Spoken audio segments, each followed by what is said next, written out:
बता नहीं सकती हूँ कि मैं आज कितना सुकून महसूस कर रही हूँ। जिस दिन का मैं कितने सालों से इंतज़ार कर रही थी, वो दिन आज आ गया है। लेकिन इस दिन को देखने के लिए मेरा पार्टनर मेरे साथ नहीं है। बस आज इतना सब कुछ जीत के भी हारने का जो महसूस होता है ना, वो आज मुझे हो रहा है। लेकिन मैं खुश हूँ कि उसका जो सपना था और मेरा भी सपना था, तो मैं पूरा कर पाई। स्ट्रगल सबके लाइफ में होता है, ऐसा नहीं है कि मेरे लाइफ में बहुत ज़्यादा स्ट्रगल था। लेकिन आप उस अपने प्रॉब्लम को किस तरह से देखते हो, किस तरह से उस प्रॉब्लम को हैंडल करते हो, ये बहुत इम्पोर्टेंट होता है। तो जब से वो हॉस्पिटल में था, तो हम एक दूसरे का साथ दे रहे थे बहुत स्ट्रांगली, क्योंकि हम एक दूसरे से बहुत ज़्यादा प्यार करते थे। तो शायद उसको पेन में देख के मुझे भी बहुत दर्द हो रहा था, और मुझे दर्द में देख के उसको भी बहुत दर्द हो रहा था, क्योंकि वो जानता था कि मैं क्या फील कर रही हूँ, उसको तड़पते देखते हुए मैं क्या फील कर रही हूँ। वो मुझे बताता था कि आप टेंशन मत लो, ठीक हो जाऊंगा मैं, बस आप कभी हार मत मानना। मैं अगर चला भी गया तो आप टूट मत जाना, बस डट के खड़े रहना और अपनी प्रिपरेशन चालू रखना। और ये सपना है हमारा दोनों का, तो आपको पूरा करना है। और मुझे पता नहीं था कि, मतलब डॉक्टर ने मुझे बताया था, ये AML जो है, एक्यूट माइलॉइड ल्यूकेमिया, ये ब्लड कैंसर में से बहुत ही खतरनाक कैंसर है। तो इसमें से जो भी आदमी है वो बच नहीं जाता है। तो ठीक है, मैंने वो एक्सेप्ट कर लिया। फिर उसके बाद FLT3 म्यूटेशन, एक रेयर म्यूटेशन है ब्लड कैंसर में से, वो भी उसको पॉजिटिव आ गया। तो अब तो डॉक्टर बोले 1% भी चांस नहीं है उसका बचने का। तो बोले ठीक है, अभी इसके किस्मत का तो कुछ कर नहीं सकते, बस जो भी सामने है उसके साथ अब फाइट करना है। हम दोनों ने डिसाइड कर लिया कि जो होगा वो देख लेंगे, अभी ट्राई तो करेंगे।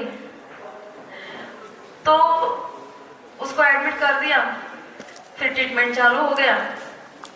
ट्रीटमेंट के दौरान बहुत से प्रॉब्लम्स आ गए, वो हम दोनों ने एक साथ फेस कर दिए। मेरा भाई भी मेरे साथ बहुत ही स्ट्रांगली खड़ा था, वो भी मेरे साथ आया है अभी। उसका जो अभी मुझे यहाँ देख के आपको स्टोरी सुनाते हुए वो कितना प्राउड फील कर रहा होगा, वो खुद ही जानता होगा। यहाँ आपकी भीड़ में वो भी बैठा है। तो मैं उसका भी बहुत ही धन्यवाद देना चाहती हूँ कि मेरे साथ रहने के लिए, मेरा साथ देने के लिए, और यहाँ मेरे साथ आने के लिए भी।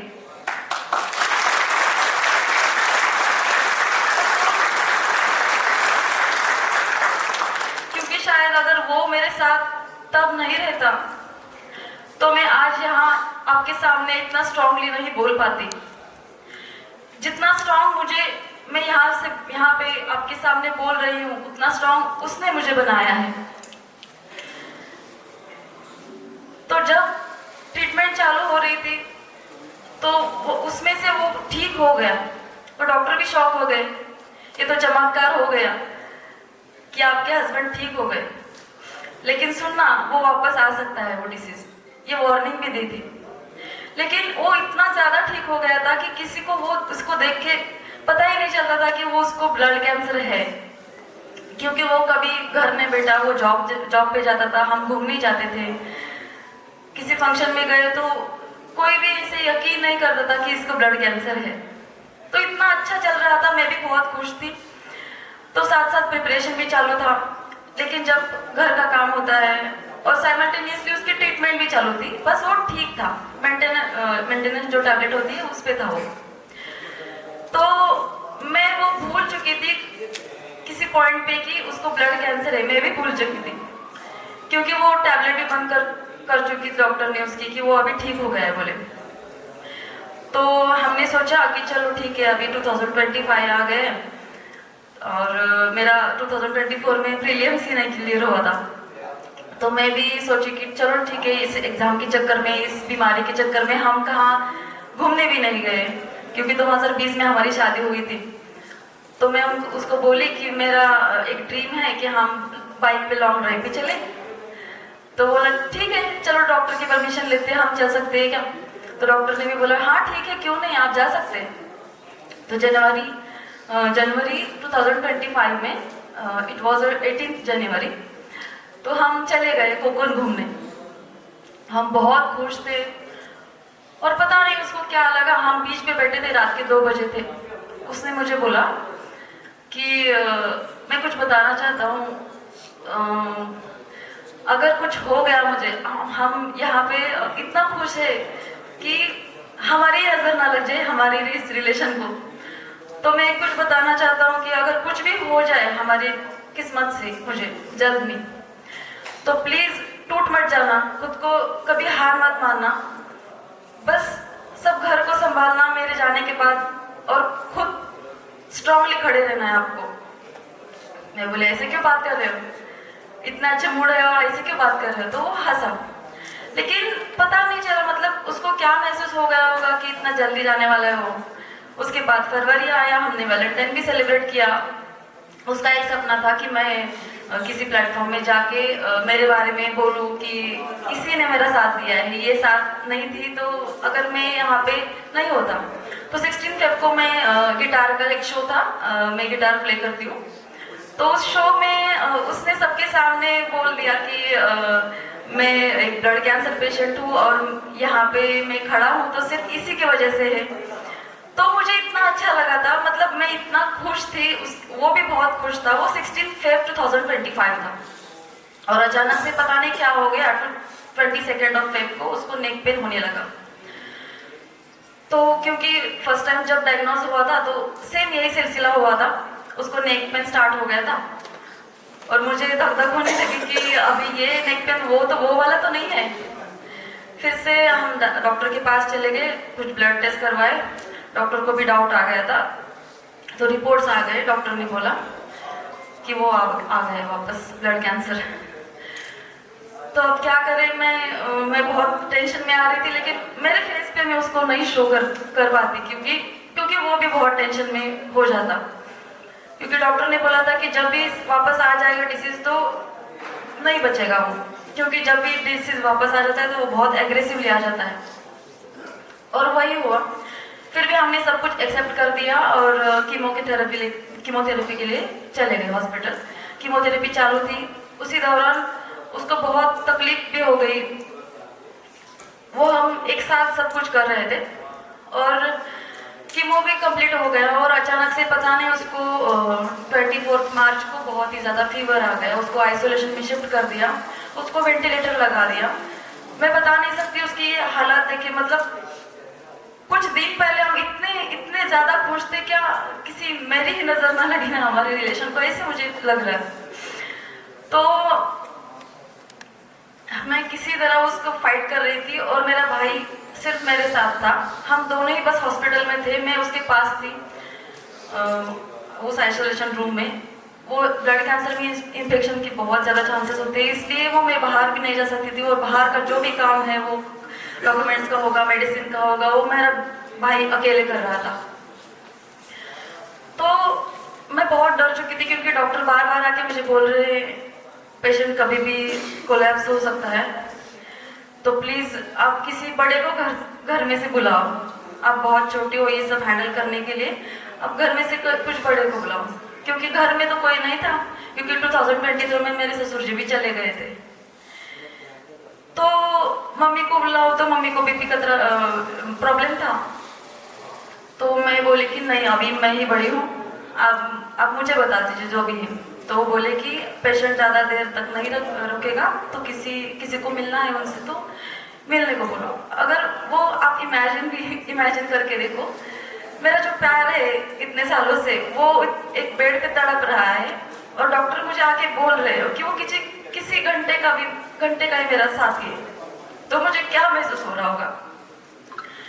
और मैं उसके सामने भी नहीं बोल सकती थी कि मतलब मैं रो भी नहीं सकती थी, क्योंकि मैं अगर रोई तो वो टूट जाएगा, मतलब लास्ट अगर उसके मन में होप है मेरे साथ रहने के लिए तो वो खत्म हो जाएगी।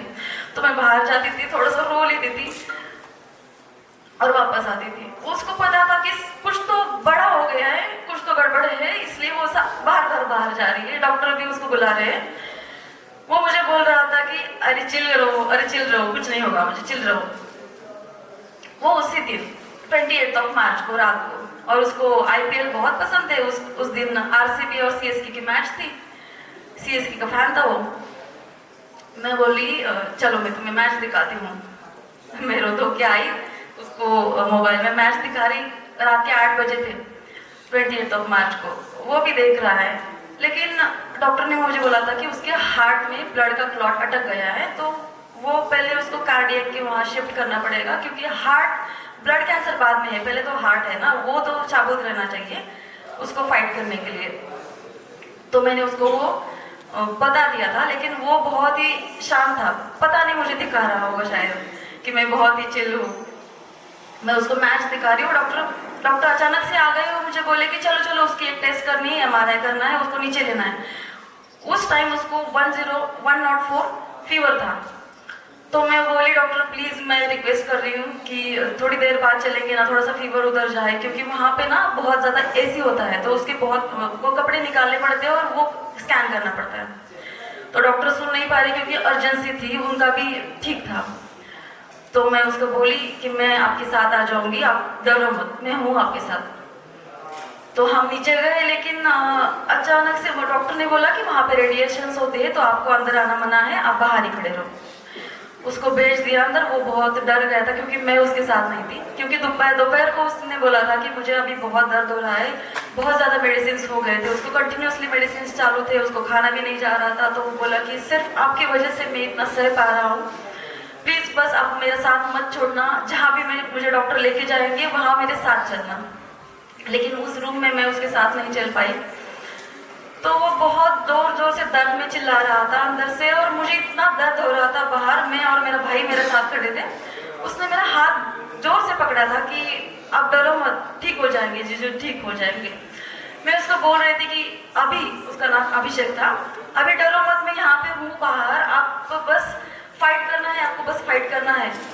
वो सिचुएशन मैं आपको बता नहीं सकती कि क्या मुझे महसूस हो रहा होगा कि उस सिचुएशन में वो, उसकी चीख मुझे सुनाई दे रही है, और 15-20 मिनट बाद वो रूम का दरवाजा खुल जाता है और मेरे सामने आ जाता है। लेकिन उसकी आँख पूरी तरह खून से भरी हुई थी, आंखों में खून था, उसके नाक में खून था।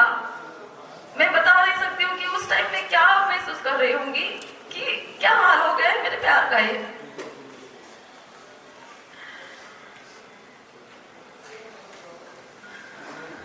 तो उस टाइम भी मैं नहीं रोई। मैं उसको बोल रही थी अरे क्या हो गया, अंदर तेरे साथ कुछ किया डॉक्टर ने? तो मुझे कुछ बताना चाह रहा था, लेकिन वो बता नहीं पा रहा था। तो मैं और मेरा भाई उसको लेके गया ऊपर स्ट्रेचर पे। तो वो कुछ तो बताना चाहता था, पता नहीं, उसको बोलना चाह रहा होगा कि मेरा क्या होगा अभी पता नहीं है, बस आप आपका ख्याल रखना, ये शायद वो बोलना चाहता था। और मेरे भाई का भी हाथ उसने पकड़ा था, उसको बोल रहा था कि मेरी मुझे परी बोलता था, मेरी परी को संभाल लो। लेकिन सिर्फ मेरा हाथ और उसका हाथ उसने पकड़ा था, और मेरे सामने वो तड़प रहा था। तो मेरा भाई बोला कि आप बाहर रुक जाओ, मैं इनका ख्याल रखूंगा, आप डरो मत, कुछ नहीं हो जाएगा जीजू को। मैं बाहर चली गई और कुछ तो हो गया। वो मेरा भाई बोला कि अभी ट्रीटमेंट को बहुत टाइम लगेगा, उसको इंट्यूबेशन ट्यूब डालना है, उसको वेंटिलेटर से सांस लेने नहीं आ रही। और मैं मेरे फ्रेंड के पास चली गई। लेकिन मुझे ये बाद में पता चलता है कि जब मैं जा रही थी उस हॉस्पिटल से, उसी टाइम वो चला गया, लेकिन मुझे बताया नहीं। सुबह आके मैं ये सब कुछ महसूस कर रही थी, लेकिन ये जो भी था उसके बाद मैं बहुत डिप्रेशन में चली गई। मैं नींद की गोलियां खा रही थी, मुझे ये यकीन ही नहीं हो रहा था कि मेरा प्यार मेरे साथ अभी नहीं है इस दुनिया में। तो एक टाइम ऐसा मेरे माइंड में ख्याल आया कि अब मैं, वो तो साथ नहीं है, मैं क्या कर सकती हूँ अब। लेकिन उसका वो ड्रीम था कि मैं AFO बन जाऊं। वो दीपक सर को इतना मानता था कि हम दोनों का ड्रीम था कि हम दोनों यहाँ आए, दीपक सर से मिले।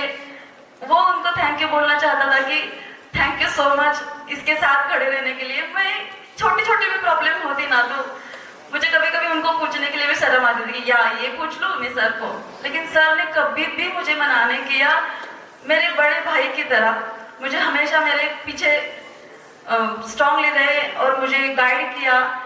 मैं बहुत बहुत ज़्यादा शुक्रिया अदा करती हूँ उनका। Thank you so much sir for being with me always.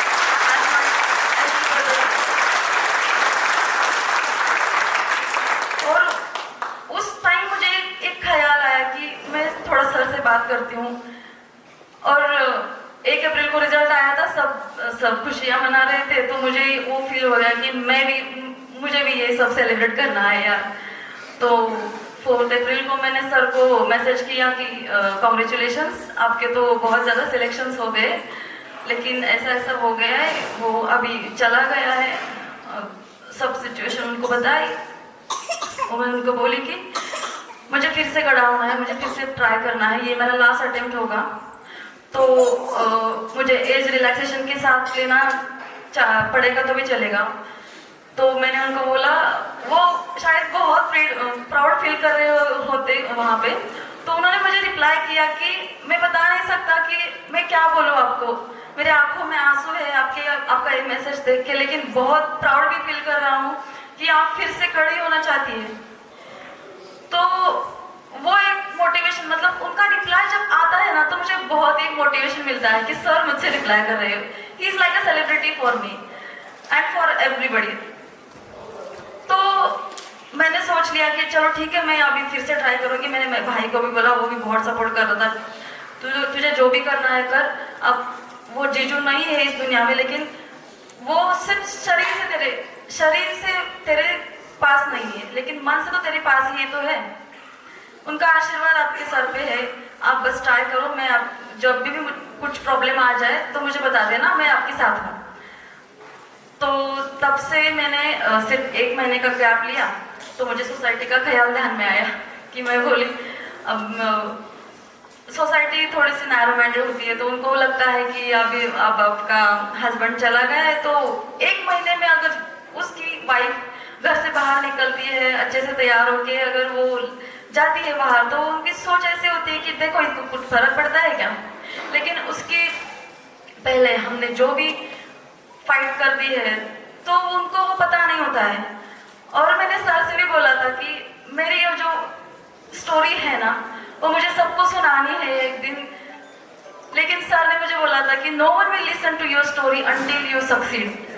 और ऐसे ही हुआ, तब से मैंने आज तक किसी को ये स्टोरी नहीं बताई थी। बस मैं उसी सिचुएशन को फाइट करती रही और बस अपना काम करती रही। लेकिन आज जब मैं सिलेक्ट हो गई हूँ तो मैं अपनी ये स्टोरी आपके सामने बता रही हूँ, तो मुझे बहुत प्राउड फील हो रहा है। और जहाँ भी हो वो, मुझे पता नहीं अभी वो कहाँ है, लेकिन जहाँ से भी मुझे वो देख रहा होगा तो उसको इतना अच्छा लग रहा होगा। वो in the heaven he is dancing now, I know he is feeling very proud for me.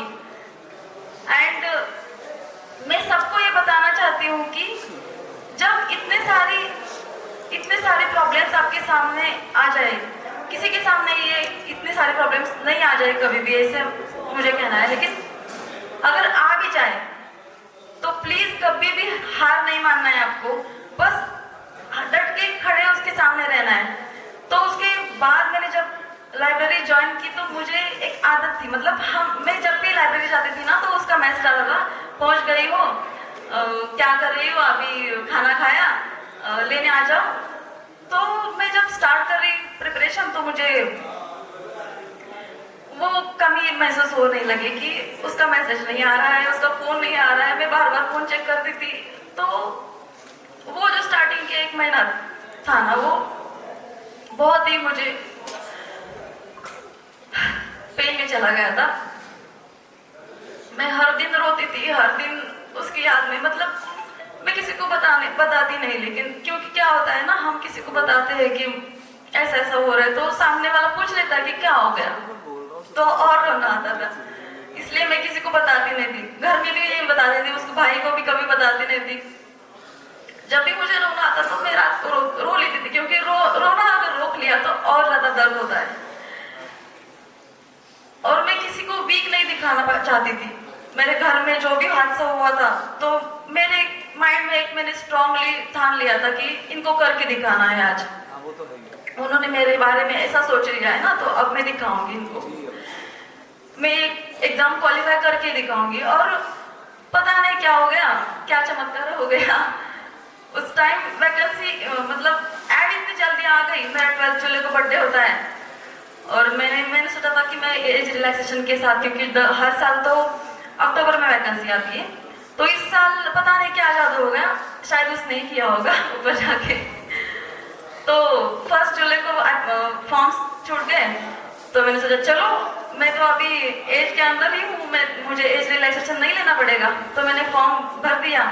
मुझे बहुत अच्छा लगा, मतलब मुझे लगा कि वो है मेरे साथ, मतलब उसी ने ये जादू कर दिया है कि 1 जुलाई को एप्लीकेशन फॉर्म निकलवा दिए है मेरे, मुझे ये ट्राई करने के लिए। तो मैंने उसी दिन से मैं रोई नहीं। उसका एक कहना था, मतलब हम दोनों ने एक लास्ट मूवी देखा था, वो छावा, वहां का जो डायलॉग था ना, मन के जीते जीत है, मन के हारे हार, हार गए जो बिन लड़े उन पर है धिक्कार, उन पर है धिक्कार जो देखे ना सपना, सपनों का अधिकार है, असल अधिकार है अपना। तू भोर का पहला तारा है, परिवर्तन का एक नारा है, ये अंधकार कुछ पल का है, फिर सब कुछ तुम्हारा है। ये अंधकार कुछ पल का है, फिर सब कुछ तुम्हारा है ना, ये लाइन मुझे इतनी मोटिवेट करती है, अभी भी मेरे हाथ में गूज बम्स आ रहे। मतलब ये ना, जब वो इस सिचुएशन में जा रहा था ना हॉस्पिटल में रिलैप्स होने के बाद, तो मुझे बोलता था, जब भी उसको लो फील हो रहा है, जब भी उसको दर्द हो रहा है, तो मुझे बोलता था कि प्लीज ये डायलॉग मुझे सुनाओ ना, ये डायलॉग मेरे सामने लगाओ ना, तो मैं बहुत स्ट्रांग फील करता हूँ। तो मैं वो करती थी। और उसके बाद जब मैं ये फाइट कर रही हूँ, तो मैंने सोचा चलो इसी डायलॉग को सुनते हैं और मेरी प्रिपरेशन चालू करते हैं। तो मैंने जो मेरा कैबिन था लाइब्रेरी में, वहाँ पे मैंने वो लिख के वहाँ पे चिपका दिया कि हर रोज जब मैं यहाँ पे आ जाऊंगी तो मैं पापा को प्रणाम करूंगी। मेरे सामने पापा की मूर्ति थी, उसको प्रणाम करती थी, वो देखती थी। वहाँ पे और भी कुछ लिखा हुआ था कि accept the things, don't forget the things. मैंने सब कुछ एक्सेप्ट कर लिया है। अभी वो देख के मैंने प्रिपरेशन चालू कर दिया। हर दिन मैं प्रे करती थी कि तू जहाँ भी है बहुत खुश है, मुझे देख के बहुत प्राउड फील कर रहा है आप, और मैं आपको बहुत प्राउड फील करवाऊंगी। इसी साल में सिलेक्शन लेते रहूंगी। और मैंने मेरा प्रिपरेशन चालू कर दिया। लेकिन उसी टाइम क्या हुआ है पता है, हर साल जो डर रहता था कि अगर इस साल नहीं होगा तो क्या करूँ, इस साल नहीं होगा तो क्या करूँ। लेकिन इस साल ना तो मुझे कुछ भी डर नहीं था, क्योंकि अब गवाने के लिए कुछ बचा ही नहीं था ना। मतलब ऐसे था ना कि अब सब कुछ हार चुकी हूँ, तो ये हारने से क्या होगा, चलो ट्राई तो कर लेते हैं। इसी पूरे रिलैक्स माइंड से मैंने इस टाइम ट्राई किया, और वो ट्राई करने के बाद उसका रिजल्ट आपके सामने है। मैं आपके सामने खड़ी हूँ और मुझे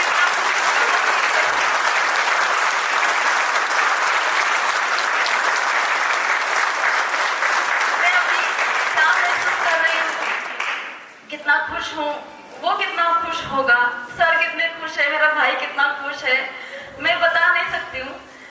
लेकिन अब जो भी है, सिर्फ उसके हम दोनों ने जो साथ में ड्रीम्स देखे थे, बस अकेले में वो ड्रीम्स मुझे कंप्लीट करना है और मैं कंप्लीट करूँगी, मुझे कॉन्फिडेंस है। और उसने मुझे इतना स्ट्रांग बनाया है, और जो भी जितने भी सिचुएशन मेरे सामने आ गई, उस सिचुएशन से मैंने बहुत कुछ सीखा है, और मैं और ज़्यादा स्ट्रांग बन के आपके सामने खड़ी हूँ। और इसीलिए मैं इतना मेरा रोना कंट्रोल करके आपके सामने बात भी कर रही हूँ। तो मुझे बहुत प्राउड है।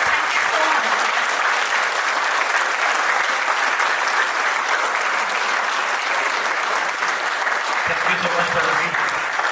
We are also proud of you, and definitely अभी जहाँ पे भी होगा शेयर किया।